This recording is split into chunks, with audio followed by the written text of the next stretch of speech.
우리를 살려주실 주님의 그 은혜를 기억하며 주님의 보혈을 생각하며 이 시간 찬양하며 나아가길 원합니다.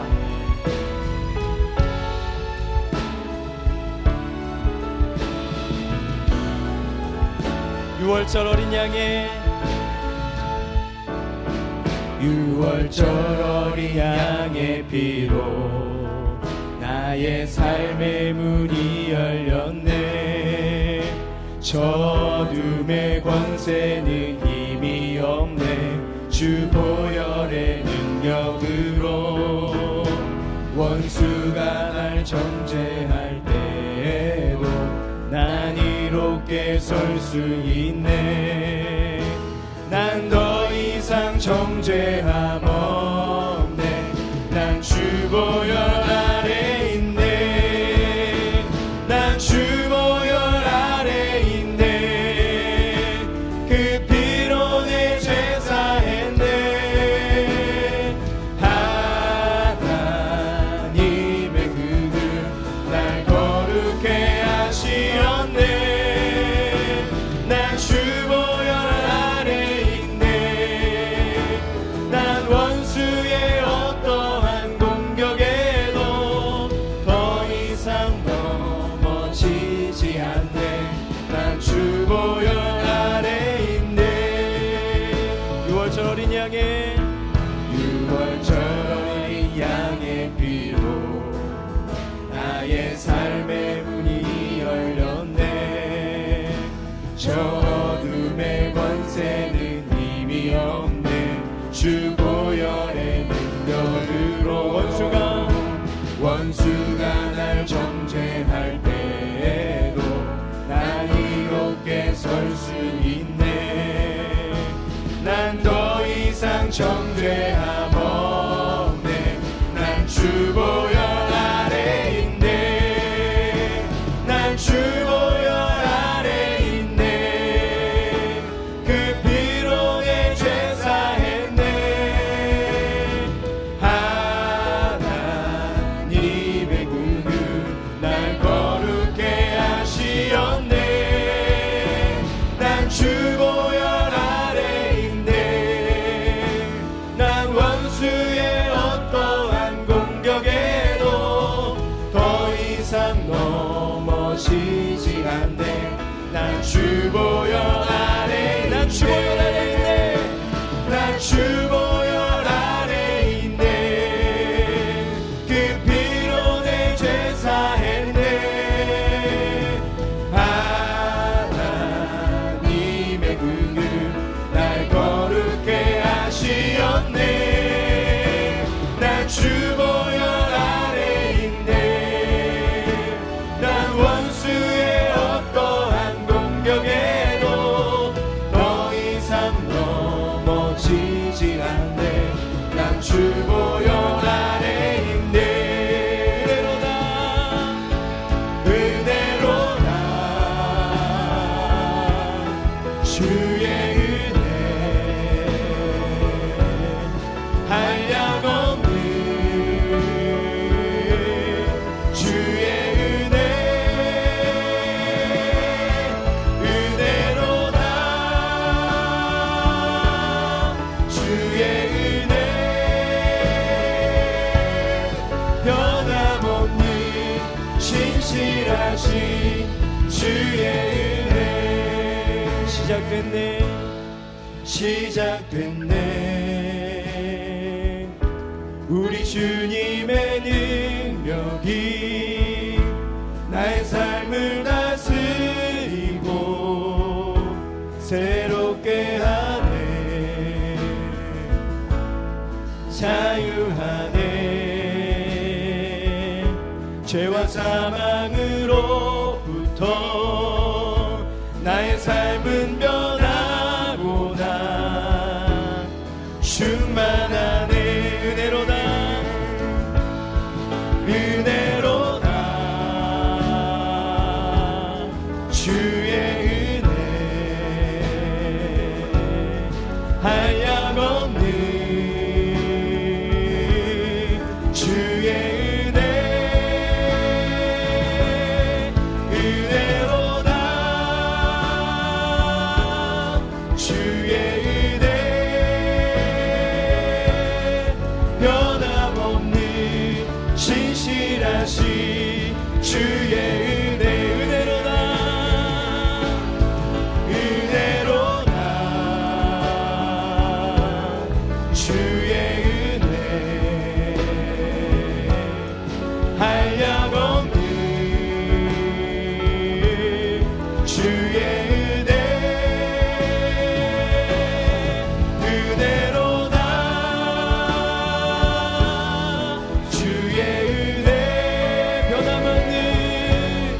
변함없는 신실하신 변함없는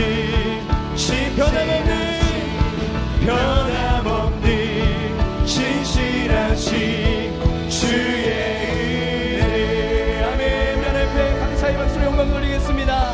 아멘.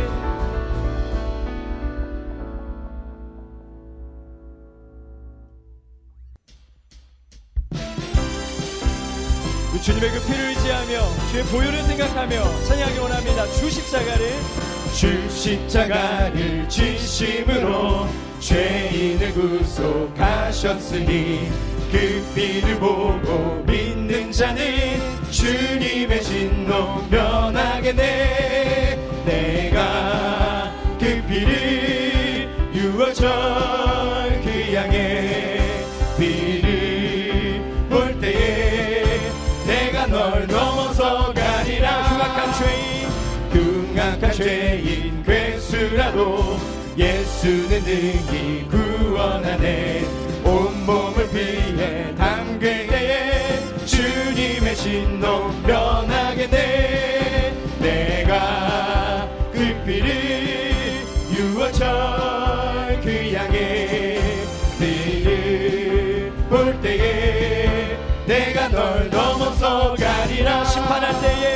심판할 때에 모든 백성 행한 일대로 보응받네. 주님의 피로 죄 씻으면 주님의 진노 면하겠네. 내가 그 피를 유월절 그 양의 피를 볼 때에 내가 널 넘어서 가리라. 구주의 사랑 크신 은혜 보혈의 능력 의지하세. 심판의 불이 내릴 때에 주님의 진노 면하겠네. 내가 그 피를 유월절 그 양의 피를 볼 때에 내가 널 넘어서 내가 그 피를 유월절 그 양의 피를 볼 때에 내가 널 넘어서 가리라. 우리 하나님 건강히 박수 올려드립니다. 아멘. 하나님 영광 받아 주시옵소서. 우리 시간에 마음껏 주님을 사랑한다고 고백하며 나아갔으면 좋겠습니다. 주님, 내가 주님의 이름을 높여드립니다. 고백하겠습니다. 사랑하는 나의 아버지, 사랑하는 나의 아버지, 이름 높여드립니다.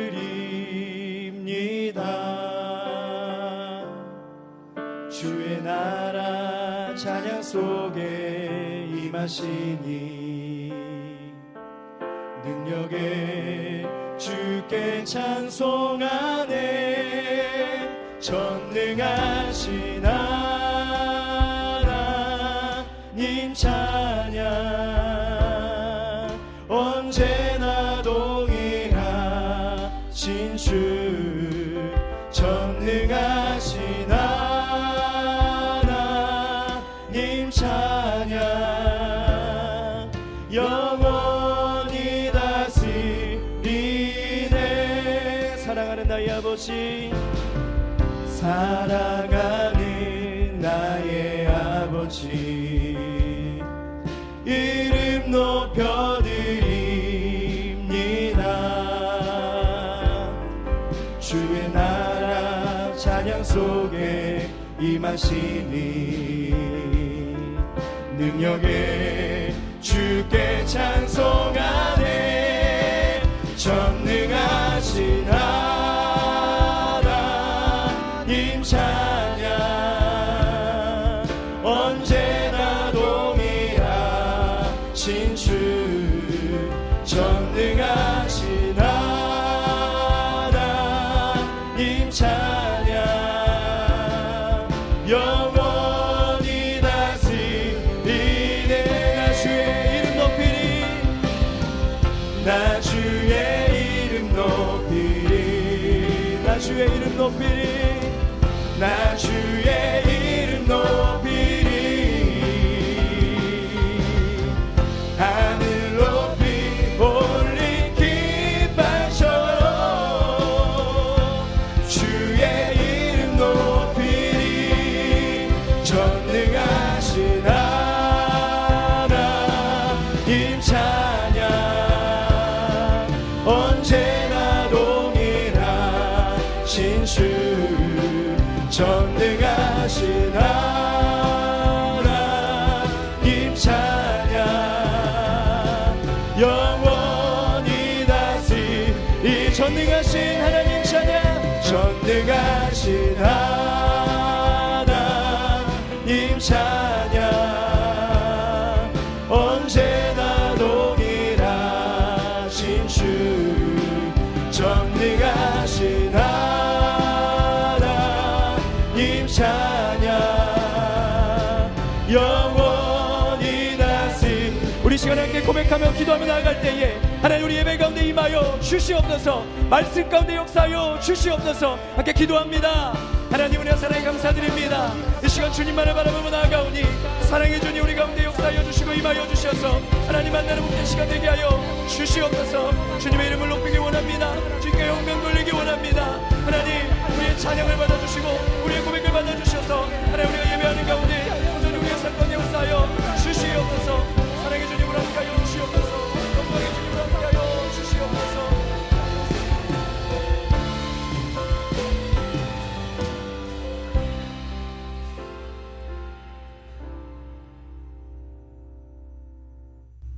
좋으신 하나님, 주의 은혜로 날마다 덮어주시니 감사드립니다. 이 시간도 우리 안에 정한 마음을 창조하셔서 오직 주만 바라보게 하옵소서.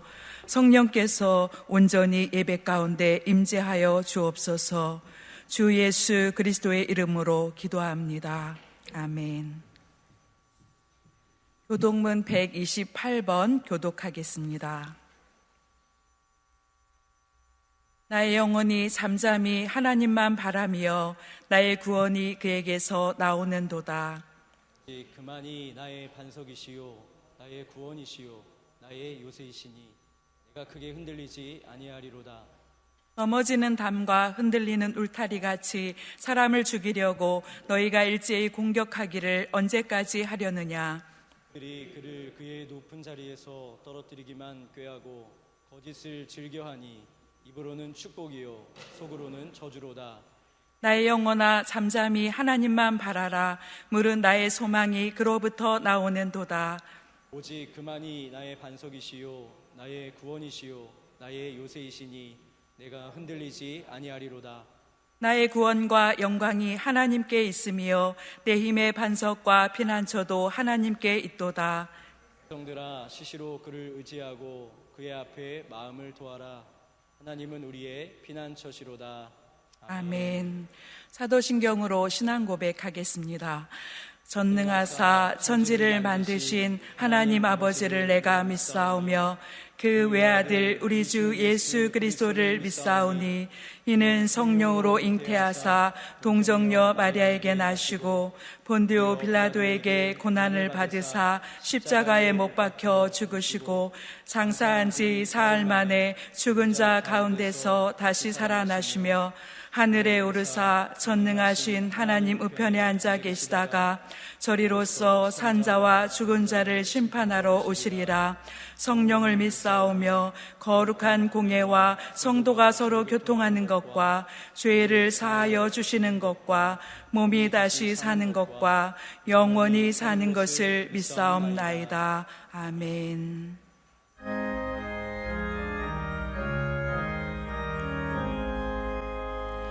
만복의 근원 하나님 온 백성 찬송 드리고 서천사여 찬송하세 찬송 성부 성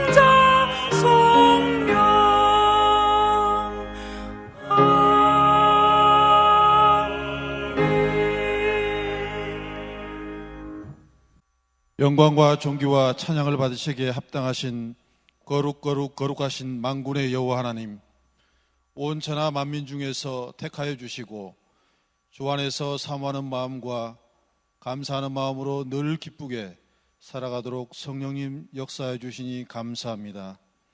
주님의 제단에 나와 깊은 영적 은혜를 늘 사모해 하오나 그런 시간과 공간을 허락하셨을 때 그 은혜와 사랑을 느끼지 못했으며 간절한 마음이 부족했던 지난날을 되돌아볼 때 회개하오니 용서하여 주시옵소서.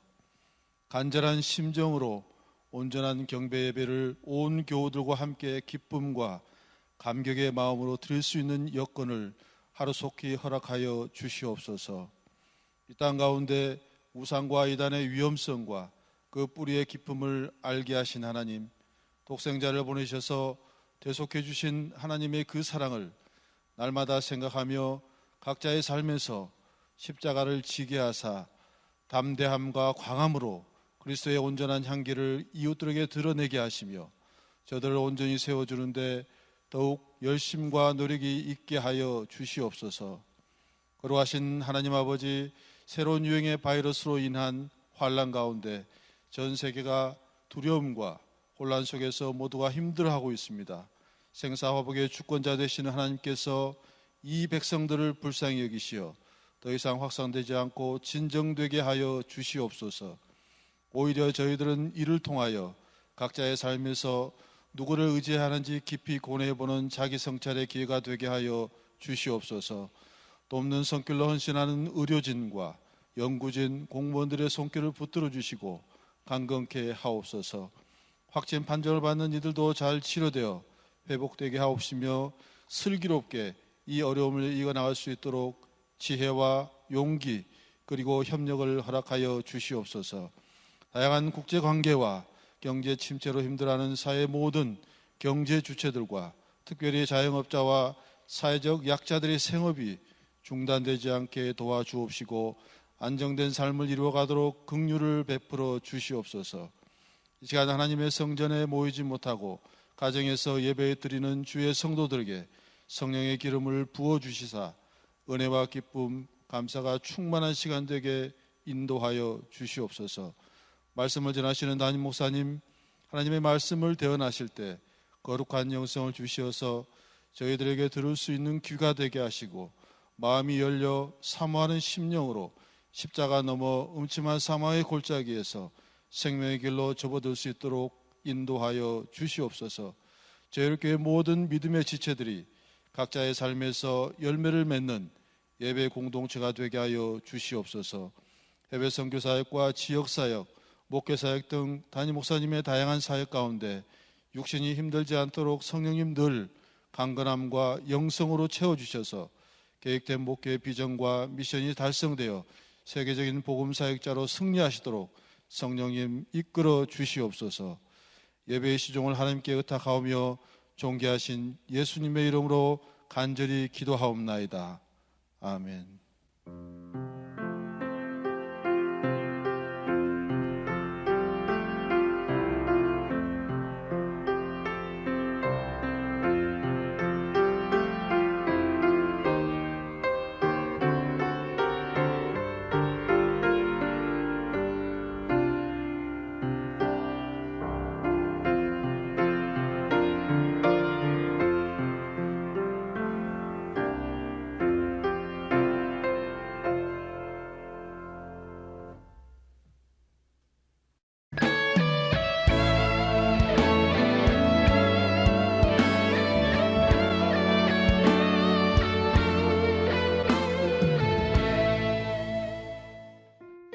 따스한 햇살에 우리 곁에 봄이 다가옴을 느낍니다.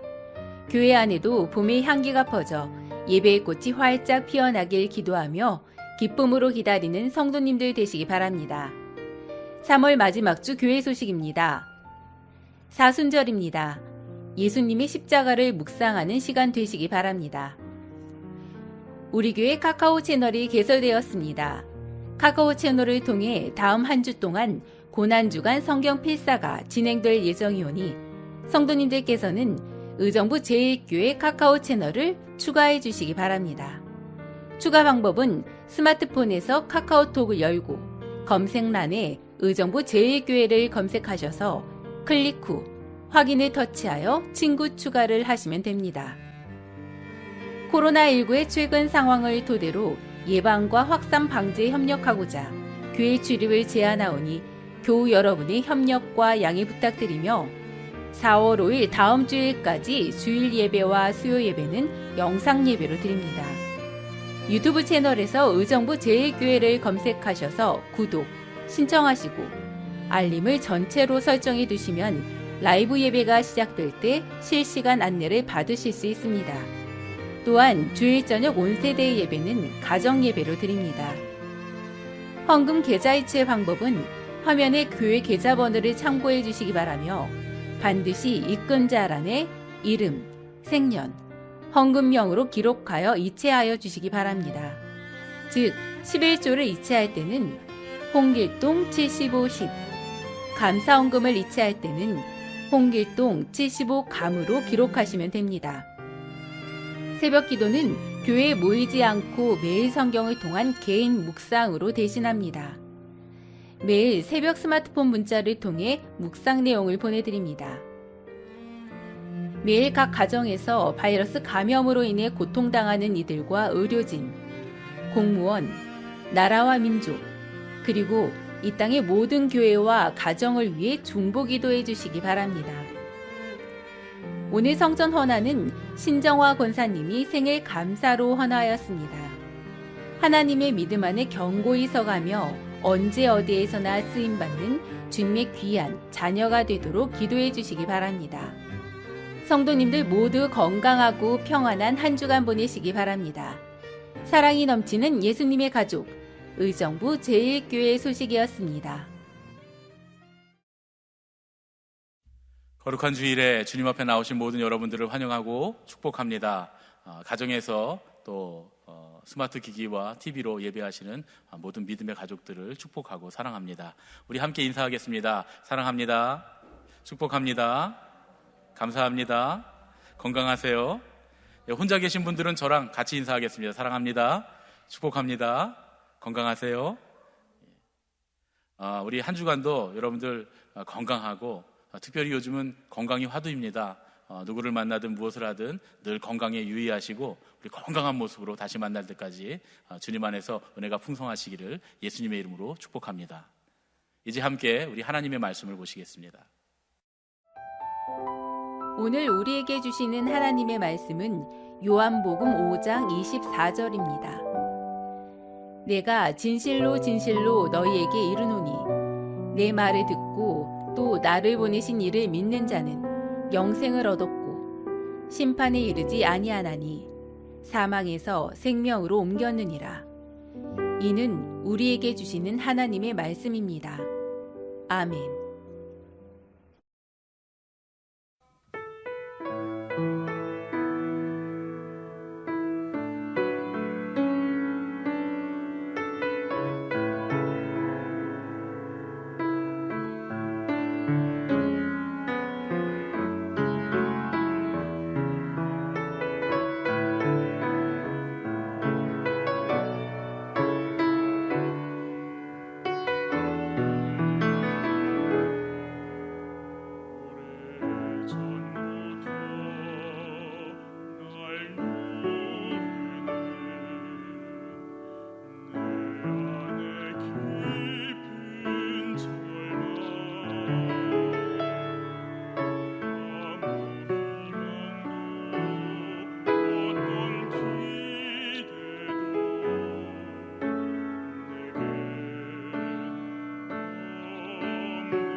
깊은 절망에서 날 자유케 하신 사랑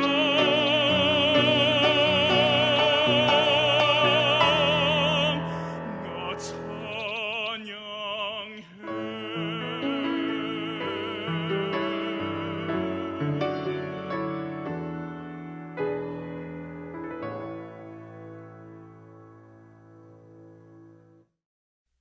성현 형제의 귀한 찬양 감사드립니다. 은혜 많이 받았습니다. 제가 목회를 하면서 믿지 않는 사람들이 저에게 질문할 때가 간혹 있습니다. 그런 질문 중에 하나가 뭐냐 하면 왜 전능하신 하나님이신데 세상 모든 사람들을 다 그냥 구원해 주지 않고 믿는 사람들만 구원해 주느냐 하는 그런 질문입니다. 하나님은 사랑의 하나님이시고 온 인류를 창조하신 하나님이시고 만물을 창조하신 하나님이신데 그냥 다 구원해주면 되지 다 똑같은 죄인이라고 하면서 왜 믿는 사람들만 구원해주고 믿지 않는 사람들은 구원해주지 않느냐. 한편으로 볼 때는 일리가 있는 질문입니다. 그냥 전능하신 하나님이니까 모두 다 구원해주면 되지 뭐를 그렇게 선택하고 따지고 그러느냐. 정말 하나님, 사랑의 하나님이 맞느냐. 이런 질문의 내용입니다. 그것에 대한 대답을 오늘의 말씀의 설교로 제가 해볼까 이렇게 생각합니다. 우리는 지금 크럭스, 십자가에 관한 그런 말씀, 우리 신앙의 핵심인 십자가에 관한 말씀을 함께 나누고 있습니다. 오늘은 5번째 시간으로 십자가 너머라고 하는 그런 제목으로 함께 말씀을 나눕니다. 1829년에 미국의 조지 윌슨이라고 하는 우체국 강도가 있었습니다. 그가 강도와 살인죄로 체포가 돼서 교수형에 처하게 됐습니다. 당시 미국의 대통령이었던 앤드류 잭슨 대통령이 그에게 사면장을 써 주었다고 해요. 그런데 대통령의 사면장에도 불구하고 조지 윌슨이 그냥 사면을 거절합니다. 자기는 그냥 죽겠다고 그렇게 고집을 합니다. 미국의 사법당국이 큰 딜레마에 빠졌습니다. 대통령의 사면장이 있으니까 사형을 시킬 수도 없고 또 자기 스스로 자기가 죄의 대가를 받고 죽겠다고 하니까 사형을 안 시킬 수도 없는 그런 상황에 처하게 된 겁니다. 이 일로 앤드류 잭슨 대통령도 무척이나 당혹스러웠다고 해요. 보통은 사면장을 써주면 감사하다고 할 텐데 그렇지 않고 그냥 죽겠다고 하니까 그래서 그 당시에 미 연방의 대법원장이었던 존 마샬이라고 하는 분이 이 일에 대해서, 이 사건에 대해서 최종 판결을 이렇게 내렸다고 합니다. 최종 판결을 내리면서 이런 말을 했다고 하는데, 사면장이란 한 장의 종이일 뿐이다. 그 종이의 가치는 전적으로 관계된 사람의 수락 여부에 달려있다. 사형 선고를 받은 자가 사면을 거절한 것은 전례가 없지만 거절했다면 결코 사면이 아니다. 우리 인간은 도덕적인 존재입니다. 우리가 도덕적이고 윤리적인 존재라고 하는 것은 우리가 하는 모든 말과 행동 때문에 벌어진 결과에 대해서 우리가 스스로 책임져야 한다라는 말입니다. 우리가 지금 하고 있는 행동들에는 반드시 결과가 따릅니다. 그리고 그 결과에 대해서 우리는 반드시 책임을 져야 합니다. 우리가 살아가면서 하는 모든 선택들에게는 반드시 의무가 있습니다.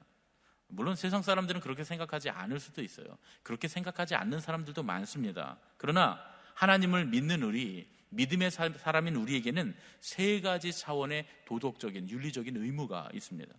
첫 번째는 하나님에 대한 의무, 두 번째는 자기 자신에 대한 의무, 그리고 마지막으로 3번째는 우리의 선택과 행동에 영향을 받는 사람들에 대한 의무입니다.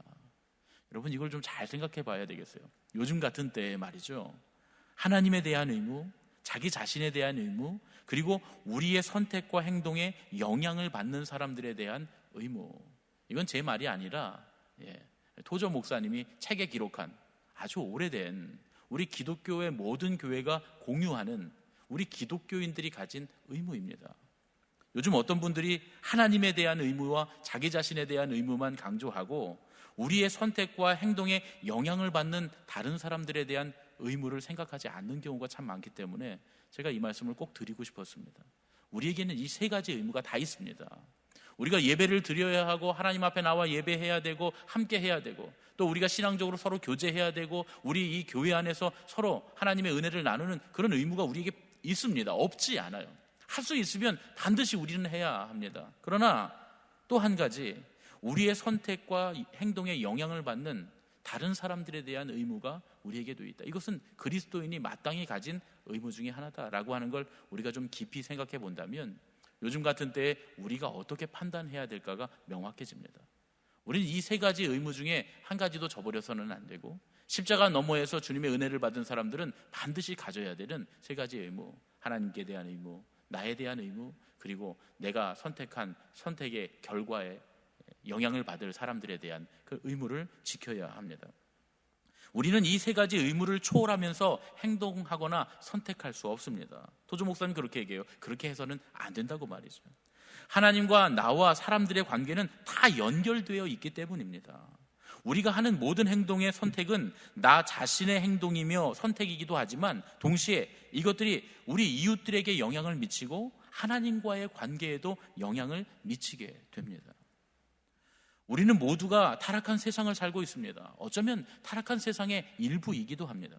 그래서 우리는 천국과 지옥의 갈림길에 서 있습니다. 여기서 말하는 우리는 제가 믿음을 가진 믿음의 사람들, 십자가 너머에 있는 사람들을 말하는 게 아니라 일반적인 우리 모두 인류를 말하는 겁니다. 그래서 우리 안에는 선악을 구별하는 지식이 다 있습니다. 믿지 않는 사람들에게도 다 있죠. 우리의 본성에는 하나님께서 원하시는 선을 택하고 선을 행할 능력이 있습니다. 그런데 동시에 하나님을 외면하고 타락해서 악으로 기울어지는 선천적인 성향도 우리에게 함께 존재합니다. 그렇기 때문에 옳고 그름의 문제와 함께 공의와 심판이라고 하는 가능성이 늘 우리를 따라다닙니다. 우리의 상태는 하나님 앞에서 집행유예의 상태와 같습니다. 지금 우리가 죄를 짓고 형벌을 받아야 하지만 그 집행이 유예된 그런 상태다, 그런 얘기죠. 우리 모두는 지금 다 마지막 심판을 향해서 걸어가고 있습니다. 성경은 구약을 보든 신약을 보든 이 모든 시간들이 결국 우리 개인의 죽음으로 끝나고 심판의 때가 반드시 우리에게 온다는 것을 우리에게 가르쳐 주십니다. 만일 이런 교리를 왜곡한다면 그건 진짜 성경적인 개념은 아닙니다. 반드시 우리는 심판의 날 앞에 서게 됩니다. 모든 인류가 이런 과정 가운데 있을 때 예수 그리스도의 십자가는 하나님의 심판 앞에서 그 십자가를 따르는 사람들의 상황을 바꾸어 주셨습니다. 요한복음 5장 24절의 말씀입니다. 내가 진실로 진실로 너희에게 이르노니 내 말을 듣고 또 나 보내신 이를 믿는 자는 영생을 얻었고 심판에 이르지 아니하나니 사망에서 생명으로 옮겼느니라. 예수 그리스도의 십자가로 인해서 이제 예수 그리스도를 믿고 따라가는 사람들에게는 더 이상 심판에 이르지 않는 특권이 주어졌다고 예수님 우리에게 말씀해 주십니다. 이 특권은 예수님께서 우리를 위해서 십자가에서 돌아가셨기 때문에 주어진 겁니다. 사도 바울은 이것에 대해 이렇게 말씀합니다. 로마서 3장 24절로 26절 말씀입니다. 그리스도 예수 안에 있는 속량으로 말미암아 하나님의 은혜로 값없이 의롭다 하심을 얻은 자 되었느니라. 이 예수를 하나님이 그의 피로써 믿음으로 말미암아 화목제물로 세우셨으니 이는 하나님께서 길이 참으시는 중에 전에 지은 죄를 간과하심으로 자기의 의로우심을 나타내려 하심이니 곧 이때에 자기의 의로우심을 나타내사 자기도 의로우시며 또한 예수를 믿는 자를 의롭다 하려 하심이라. 이게 무슨 말씀입니까? 죄 없으신 예수님께서 십자가를 지심으로 우리를 속량하심으로써 우리는 그 하나님의 한없는 은혜로 의롭다 하심을 얻었다, 그런 말씀입니다. 그래서 하나님은 우리의 죄악에도 불구하고 우리를 구원해 주실 길을 열어놓으신 겁니다. 죄악 때문에 다 반드시 심판받아야 하지만 하나님께서 예수 그리스도의 속량의 은혜라고 하는, 십자가의 은혜라고 하는 이 한 길을 열어놓으심으로써 이제는 심판받을 수밖에 없었던 우리, 그 심판받을 죄에도 불구하고 구원해 주실 수 있는 그 한계를 주님이 열어놓으셨다, 그런 얘기죠. 하나님은 사랑이시기도 하지만 동시에 공의이시기도 합니다. 사랑의 하나님은 우리가 멸망당하고 심판당하는 것을 긍휼히 여기시는 분이시지만 하나님의 공의는 마땅히 죄인을 심판해야 합니다. 죄인이 죄의 대가를 치르지 않는다면 하나님은 공의를 이루실 수 없습니다. 여러분, 사람들도 하나님을 닮았잖아요. 우리 안에도 이미지 오브 갓, 이마고 데이, 하나님의 형상이 있잖아요. 그래서 사람들이 늘 갈등하는 모습들, 서로 갈등하고 싸우는 모습들을 보면 이 사랑과 공의 사이에서 싸웁니다. 그래서 어떤 사람에 대해서 평가할 때 사랑으로 평가하고 용서하고 그렇게 평가하는가 하면, 또 한편으로는 이건 절대로 용서해서는 안 된다, 공의로 심판해야 된다, 이런 것들로 주로 싸웁니다. 여러분, 우리의 마음 속에서도 하나님의 형상을 닮은 카피한 이미지인 우리의 마음 가운데서도 공의와 사랑이 늘 싸우고 있는데, 하나님은 어떠시겠어요? 하나님은 진짜 사랑이시고, 또 하나님은 참된 공의이시고, 하나님은 사랑 자체이시고, 또 공의 자체이신 분입니다. 하나님의 사랑은 우리를 긍휼히 여기시지만, 죄 지은 우리를 긍휼히 여기시지만, 하나님의 공의는 마땅히 죄인을 심판하셔야 되는 겁니다. 하나님께서 우리가 죄에 있음에도 불구하고 그냥 용서하신다면 여러분 우리도 이해가 안 될 거예요. 우리의 마음이, 정의로운 우리의 마음이 하나님은 정의롭지 못하단 말이죠. 그냥 사랑에 눈이 멀어서 그냥 죄 지은 것도 다 눈 감아주고, 다른 사람이 피해를 보든 받든 말든 그냥 그 사람의 죄를 그냥 눈 감아주신다, 이러면서 우리 분명히 분노할 겁니다. 하나님이 사랑만 있으시다면 말이죠. 그러나 또 한편으로 하나님 공의만 있으시다면 하나님 잔인하단 말이죠. 저렇게 하나님께서는 사람을 사랑하지 않고 저렇게 잔인하게 심판하시는가, 이렇게 또 우리 마음속에서 분노할 겁니다. 죄인이 죄의 대가를 치르지 않으면 하나님은 공의를 이루실 수 없어요. 그런데 예수님께서 세상 모든 죄인의 죄에 대한 대가를 치르심으로써 우리 모두가 구원을 받게 되었습니다. 이것이 하나님의 사랑입니다. 예수님의 십자가로 하나님은 우리의 죄에 대한 형벌을 면제해 주실 수 있게 되었습니다. 그러나 이 면제는 예수님을 따라 십자가를 지고 가는 사람들에게만 해당되는 거예요. 죄를 지은 우리가 회개할 때, 그때야 비로소 하나님은 우리가 전혀 죄를 짓지 않은 것처럼 우리에게 은혜를 베풀어 주십니다. 그렇게 하심으로써 하나님은 당신의 사랑과 공의를 모두 희생시키지 않으시고 우리를 구원하실 수 있게 되었습니다. 무슨 얘기냐면 이런 얘기예요. 여러분, 우리가 영화를 볼 때, 이렇게 영화나 드라마나 이런 거 볼 때 아주 악한 사람들이 있잖아요. 나쁜 사람들이 있잖아요. 그런데 악한 사람, 나쁜 사람이라도 이 주인공들이 구원해주고 구해주는 경우가 있어요. 그런데 구해줬는데 이 악한 자가 구해주는 것을 받아들이지 않고 그냥 악한 그대로 있어서 결국 주인공에게 해코지를 하면 결국 어떻게 됩니까? 결국은 망하게 되겠죠. 죽게 되겠죠. 그래서 그 죽는 모습을 보면서 우리가 어떻게 생각합니까? 통쾌하다, 잘됐다, 이렇게 생각하지 않습니까? 그러나 아무리 악한 자라도 돌이켜서 자기의 죄를 회개하고 잘못됐다고 생각하고 그 주인공에게 감사를 할 수 있다면 그 사람을 구원해 준 일이 오히려 잘한 것이다, 이렇게 생각할 수 있습니다. 이게 대부분 우리가 갖고 있는 정서, 우리가 갖고 있는 정의와 사랑의 아주 중요한 균형에 관한 부분입니다. 하나님도 그러시다, 그런 얘기죠. 이건 하나님은 더 정확하신 분입니다. 하나님은 그냥 죄를 뉘우치고 회개하고 돌이켜서, 죄에서 돌이켜서 정의를 위해서, 하나님의 나라를 위해서, 하나님의 뜻을 위해서 살 사람들을 하나님 구원하신다, 그런 얘기. 이게 왜 잘못됐습니까? 이게 왜 사랑의 하나님이 아닙니까? 기존에 우리가 지었던 죄를 사랑해 주시는 것만으로도 그것은 마땅히 하나님은 사랑의 하나님이시다, 그렇게 말할 수 있습니다. 사실 제가 이렇게 설명하려고 하지만 이렇게 다 설명될 수는 없습니다.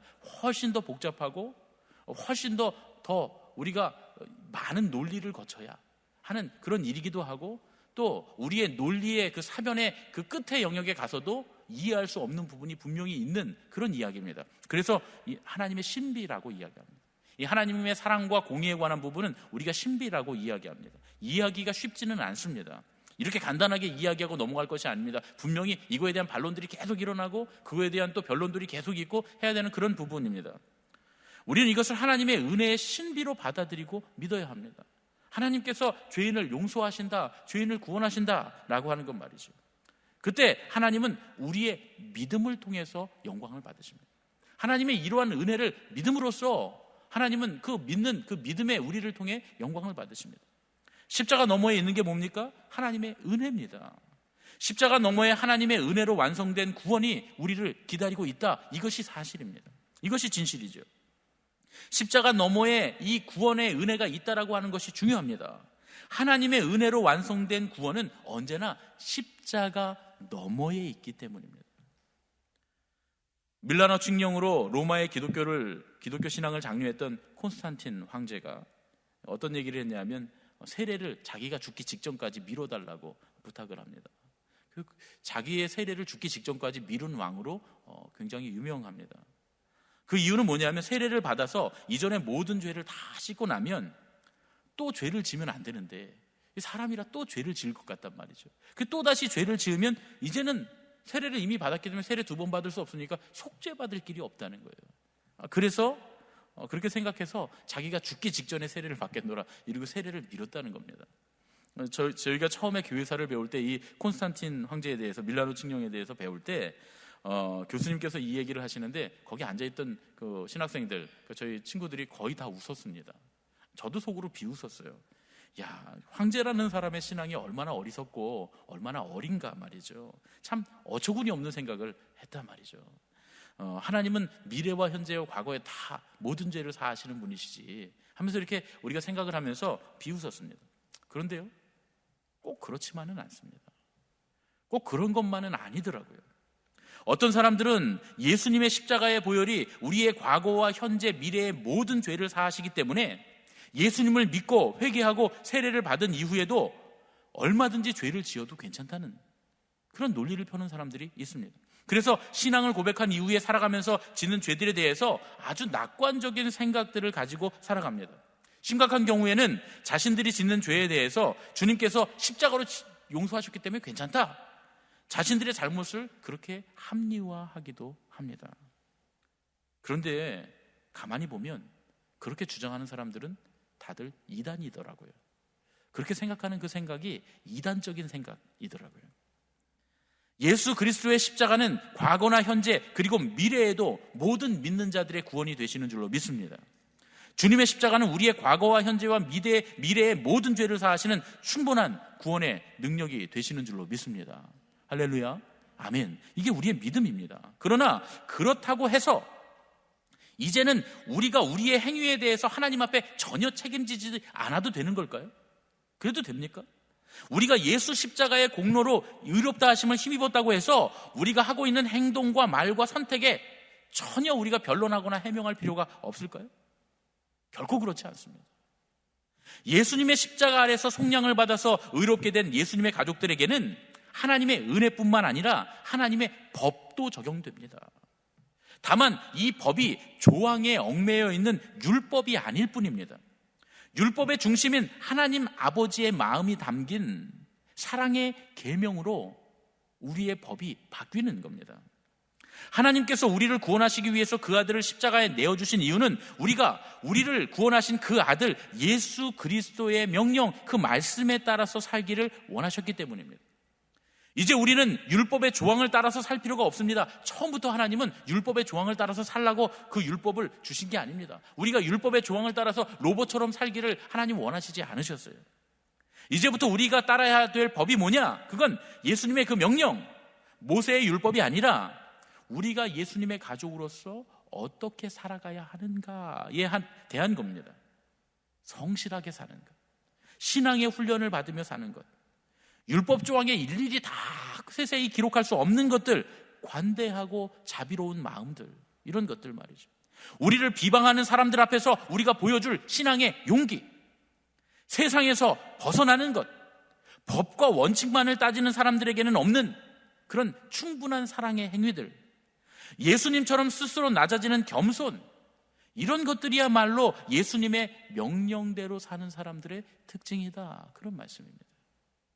그리고 우리들의 이러한 삶을 예수님께서는 다 살펴보고 계십니다.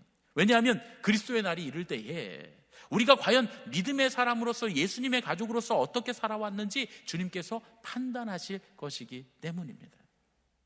그래서 사도 바울은 고린도 교회에게 이렇게 말씀합니다. 고린도전서 3장 9절로 15절 말씀입니다.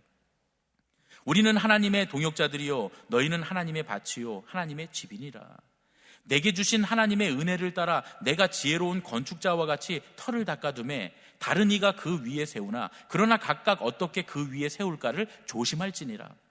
이 닦아둔 것 외에 능히 다른 터를 닦아둘 자가 없으니 이 터는 곧 예수 그리스도라. 만일 누구든지 금이나 은이나 보석이나 나무나 풀이나 짚으로 이 터 위에 세우면 각 사람의 공적이 나타날 터인데 그날이 공적을 밝히리니 이는 불로 나타나고 그 불이 각 사람의 공적이 어떠한 것을 시험할 것입니다. 만일 누구든지 그 위에 세운 공적이 그대로 있으면 상을 받고 누구든지 공적이 불타면 해를 받으리니 그러나 자신은 구원을 받되 불 가운데서 받은 것 같으니라. 이 무슨 말씀입니까? 우리는 이제 하나님 아버지 앞에서 사망과 생명의 심판은 면하게 됐다는 거예요. 그러나 그렇지만 우리에게는 그리스도의 심판이 남아있다는 거예요. 판단하실 그리스도께서 계시다, 그런 얘기죠. 이제 사망과 지옥에 이르는 심판은 우리들에게 없지만 우리가 예수님의 가족으로서 어떻게 살았느냐에 관한 그리스도의 심판이 우리에게 남아있다는 겁니다. 그래서 그리스도의 심판대에 서야 한다는 사실을 아는 사람들은 정직하게 자기 자신을 살펴서 그 주님의 심판에, 주님의 판단에 대비해야 한다, 그런 말씀입니다. 우리에게 이것을 가르쳐 주시는 하나님의 말씀, 성경이 우리에게 있습니다. 우리는 늘 말씀을 읽고 묵상하면서 그래서 정말 주님께서 우리에게 원하시는 삶이 무엇인가를 바라보며 그 방향을 향해서 살아야 합니다. 또 우리 안에서 성령님께서 날마다 계셔서 끊임없이 우리에게 이 사실을 가르쳐 주십니다. 성령님은 말씀의 영이라고 하셨잖아요. 하나님의 말씀, 그리스도의 말씀대로 우리를 살도록 끊임없이 우리에게 가르쳐 주시고 우리를 이끌어 주십니다. 우리 신앙생활은 마땅히 이 땅에 살면서 그리스도의 심판대 앞에 서는 것을 준비하는 삶이어야 한다, 그런 말씀입니다.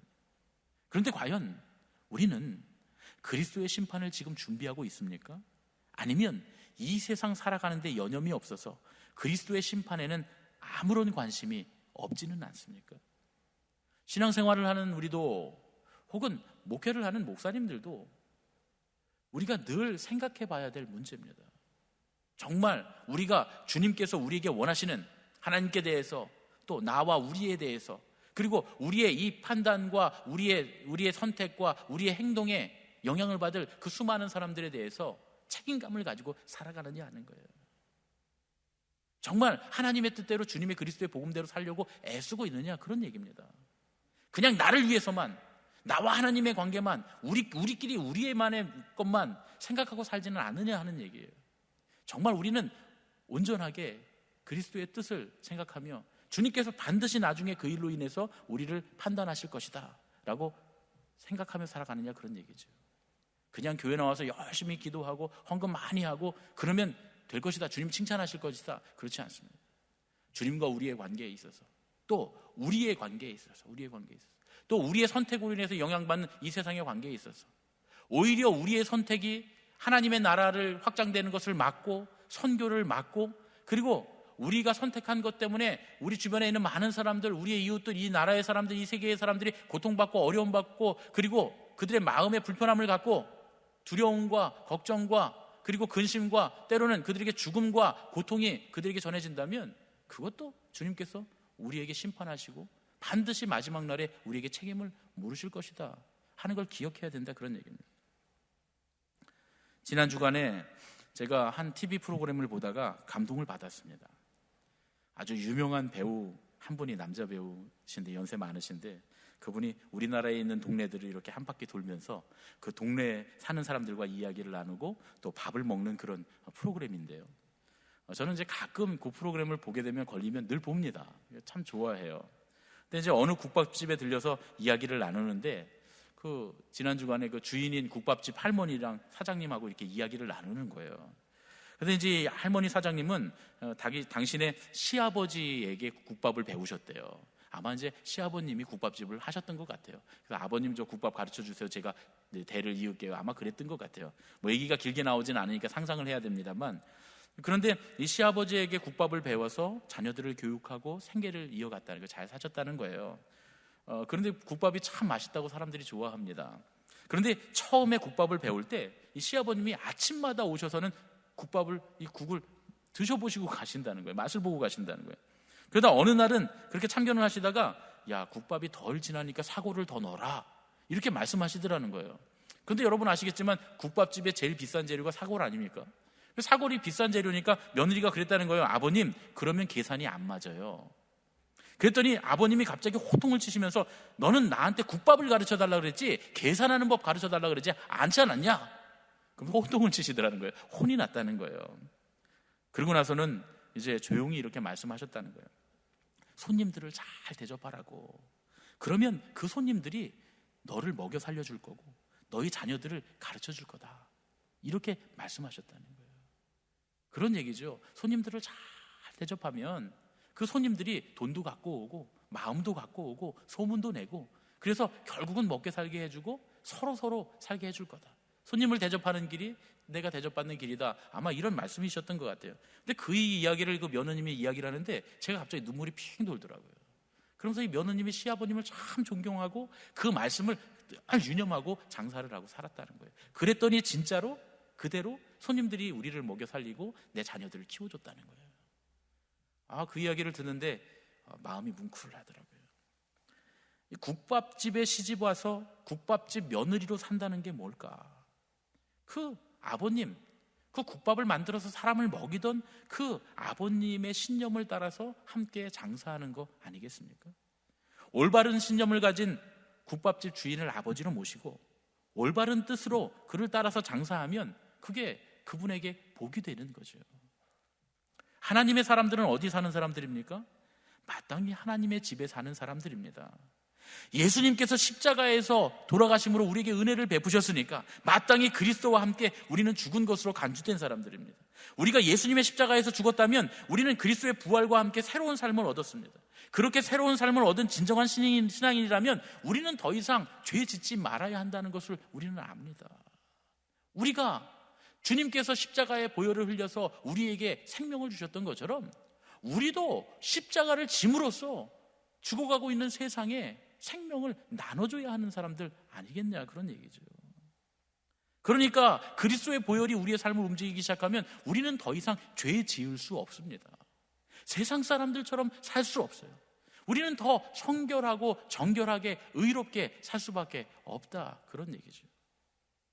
고린도후서 5장 14절로 15절에 사도 바울이 이렇게 고린도 교회에게 이야기합니다. 그리스도의 사랑이 우리를 강권하시는도다. 우리가 생각하건대 한 사람이 모든 사람을 대신하여 죽었은즉 모든 사람이 죽은 것이라.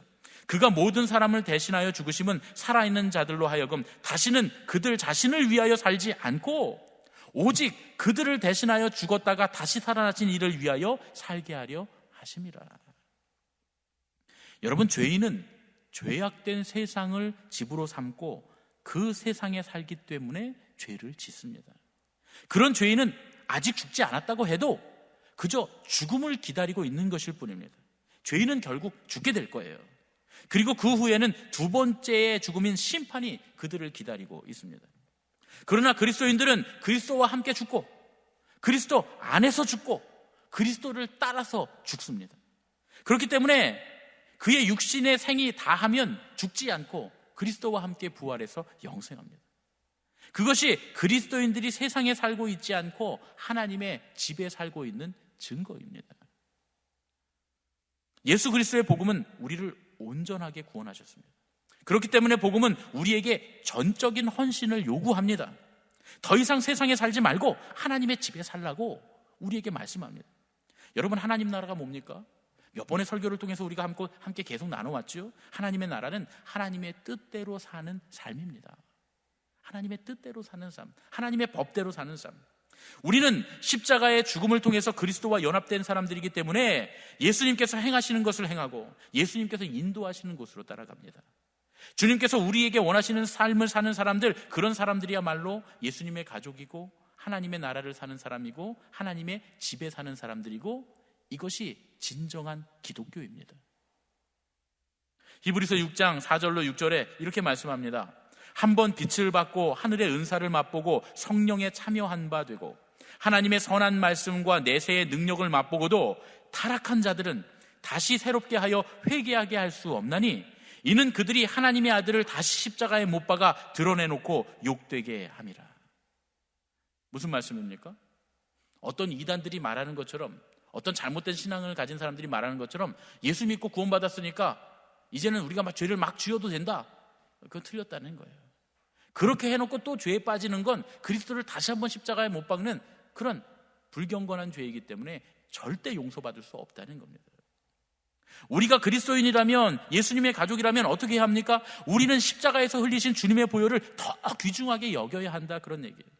이 보혈이 우리를 속량하셨기 때문입니다. 이 십자가에서 흘린 주님의 보혈이 우리의 중보자가 되시기 때문입니다.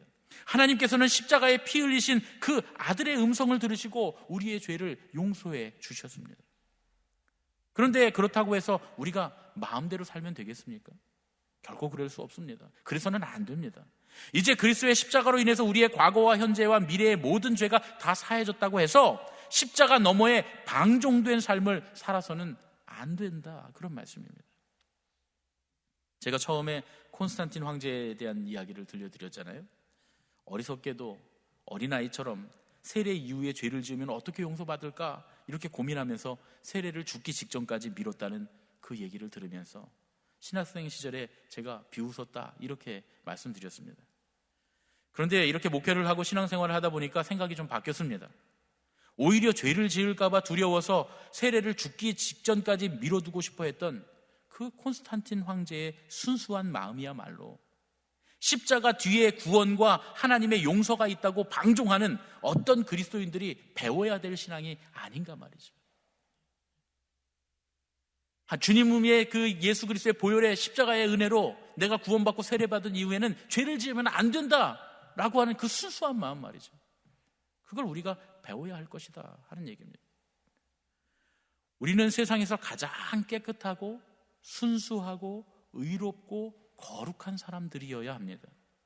예수 그리스도의 보혈이 우리의 모든 죄를 다 씻으시고 그 죄의 흔적까지도 말끔히 씻어주셨기 때문에 우리는 가장 흠없고 순결한 사람들이어야 합니다.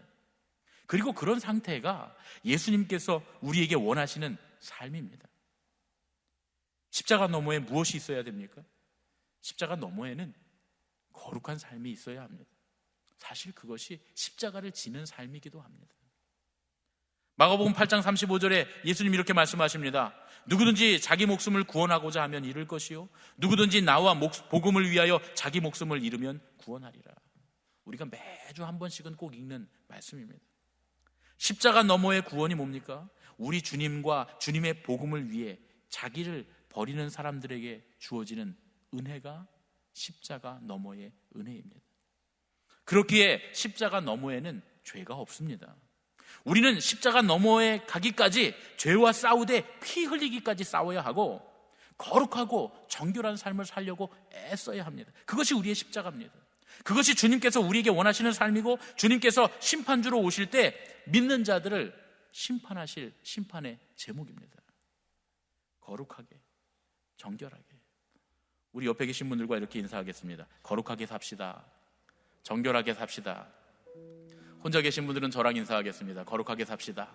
정결하게 삽시다. 아멘. 지난 주간에 일어난 일들 때문에 마음이 굉장히 심란합니다.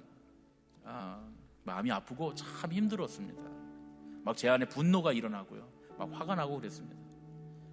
세상에 그 많은 사람들이 그 추악한 범죄에 관련되어 있다고 생각하니까 참 견디기가 힘들었습니다. 무슨 방 이름을 짓고 그 가상의 공간에서 적지도 않은 많은 돈을 내고 사람들이 적극적으로 모여서 그런 끔찍한 일들을 저질렀는데 그 수가 무려 수만 명이라는 거예요. 수만 명. 그런데 여러분, 그게 세상의 본 모습입니다. 아마 그 중에는 신앙이 있노라 하면서 교회 다닌 사람들도 분명히 있었을 거예요. 믿음의 사람이라고 자부하던 사람들도 있었을 겁니다. 그런데 그건 그리스도인의 모습은 아닙니다. 참된 기독교는 아닙니다. 그게 바로 세상의 본 모습입니다. 세상에 죄악된 세상에서 헤어나오지 못한 사람들의 모습입니다. 주님께서 원하시는 삶은 그런 죄인들이 만드는 무슨 방 그런 집에 사는 게 아닙니다. 십자가 너머에 있는 거룩한 아버지 집에 사는 것이 주님의 뜻입니다. 거룩하게 살아, 정결하게 살아, 십자가를 지신 주님과 함께 자기 몫의 십자가를 지는 삶, 그것이 하나님 아버지의 지는 집에 사는 삶입니다. 우리 이번 한 주간도 거룩하게 살아, 정결하게 살아서 십자가를 지신 주님과 함께 자기 몫의 십자가를 지고 십자가 너머를 향해 걸어가는 저와 여러분이 되시기를 예수님의 이름으로 축원합니다. 우리 시간에 갈보리산 위에 함께 찬양하고 기도하고 봉헌하겠습니다.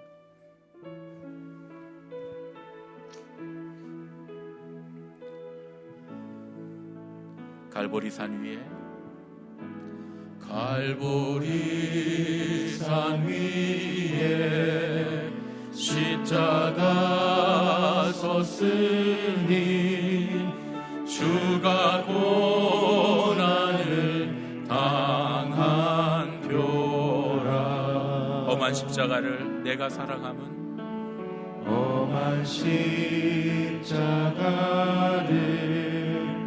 내가 사랑하는 주가 보혈을 흘림이라. 최후 승리를 얻기까지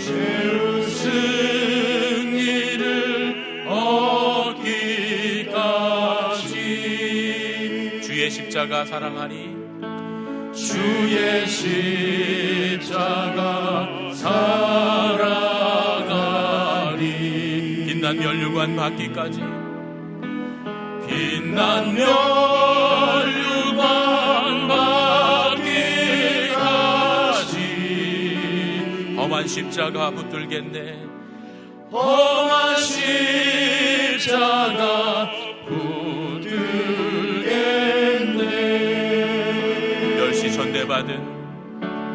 멸시 전대받은 주의 십자가에 나의 마음이 끌리도다. 귀한 어린 양이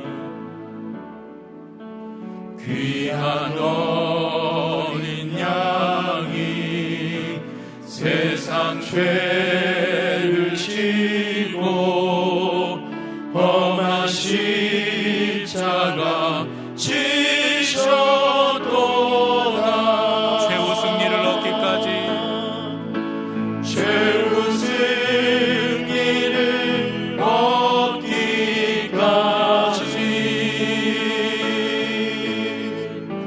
주의 십자가 사랑하리.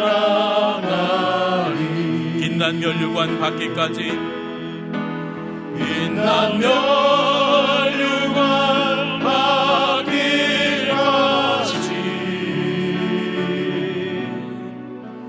험한 십자가 붙들겠네. 험한 십자가에 험한 십자가에 주가 흘린 피를 믿는 마음으로 바라보니 나를 용서하고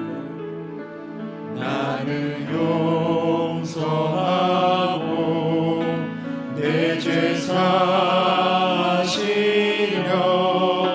주가 흘리신 보혈이라. 최후 승리를 얻기까지 최후 승리를 얻기까지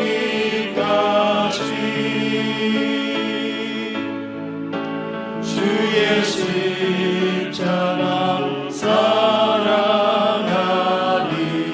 빛난 면류관 받기까지 빛난 면류관 받기까지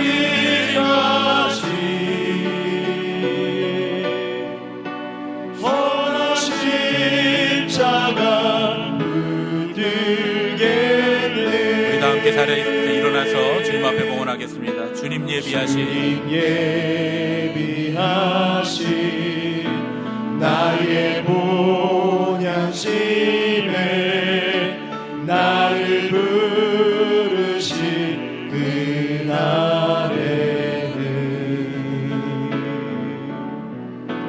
영광 중에 계신 우리 주와 함께 내가 죽도록 충성하리.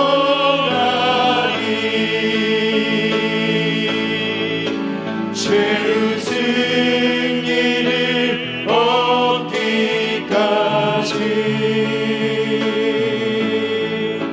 주의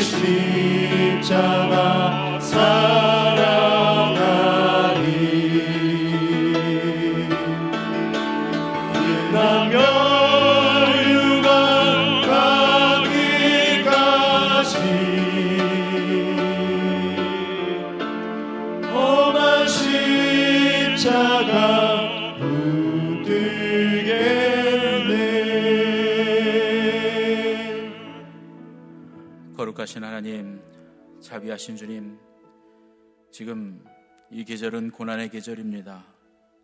힘든 시간들을 지나고 있습니다. 온 세상이 고통당하고 있습니다. 주님, 고통의 자리에 내려오셔서 십자가를 지시고 그 고통 가운데 우리를 구원해 준 주님께서 주님, 이 고난의 계절에 고통받고 있는 모든 이들에게 찾아와 주시옵소서. 주님, 그리하여 십자가를 지신 주님의 그 십자가 너머의 거룩하신 은혜를 체험하며 우리 모두가 십자가 너머의 평강과 구원의 은혜를 누리게 하여 주시옵소서. 주님, 힘들고 어려운 일상 가운데 우리가 가진 것을 모아 주님 앞에 드리오니 주님 받아주시고, 아버지, 이 예물을 주님 앞에 드리기 위해 애쓰고 수고하고 땀 흘리고 눈물을 흘린 주님의 사랑하는 성도들을 주님 붙잡아 주시옵소서. 그들을 어루만져 주시고 그들을 모두 위로하여 주시옵소서. 또한 온 세상이 주님 우리를 바라보고 있습니다. 주님, 우리는 십자가를 짐으로써 주님에 대하여, 또 우리 자신에 대하여, 또 우리의 선택에 대해 주님 영향을 받는 많은 사람들에 대해 주님 책임질 의무를 가지고 있습니다. 그것이 그리스도인의 의무고 교회가 가지는 의무일진데 주님 함께 하셔서 주님, 결국 주님께서 우리를 판단하실 것을 바라보며 주님께서 판단하실 때 참되다, 의롭다, 수고하였다, 착한 종이라 칭하시는 그런 주님의 교회, 주님의 성도들이 다 되도록 우리를 붙들어 주시옵소서. 주님, 지금은 우리가 십자가를 져야 할 때입니다. 아버지, 이 십자가를 지고, 내 몫에 태인 십자가를 지고 주님, 우리가 정결하게 거룩하게 나아가면 반드시 십자가 너머에 주님께서 우리로 하여금 칭찬하시고 우리에게 구원을 베푸시는 은혜가 충만할 줄로 믿사오니, 아버지, 이 고난의 시간에, 고난의 계절에 주님, 우리 몫에 태인 십자가를 지고 정결하고 거룩하게 살아갈 수 있도록 우리를 붙들어 주시옵소서. 이제는 우리 주 예수 그리스도의 은혜와 하나님 아버지의 지극하신 사랑과 성령님의 교통하시고 인도하심이 자기 몫에 태인 십자가를 지고 의롭고 정결하게 세상에서 살지 아니하고 아버지의 집에서 살아가기를 원하는 예수님의 가족들, 우리 제일교회 모든 식구들, 이 예배에 참여한 모든 예배자들 머리 위에 이제로부터 영원까지 함께 하여 주셨기만을 간절히 축원하옵나이다. 아멘.